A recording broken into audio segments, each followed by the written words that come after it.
काय चुतिया समजलं? महाराष्ट्र हा लढवय्या महाराष्ट्र आहे. जे जे काही मिळवलं ते आजपर्यंत लढून मिळवलेलं आहे.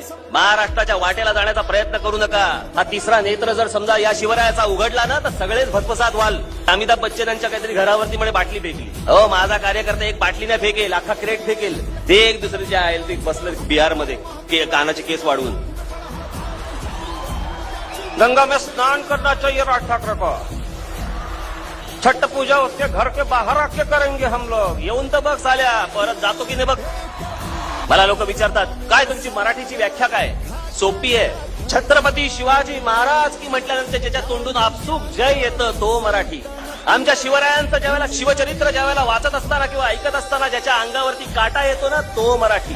हे टिकवायचं असेल तर कुठेही जिकडे जाल तिकडे जास्तीत जास्त प्रमाणामध्ये फक्त मराठी बोलण्याचाच वापर तुम्ही केला पाहिजे. तर हे पुढचं सगळं टिकून राहील. त्याशिवाय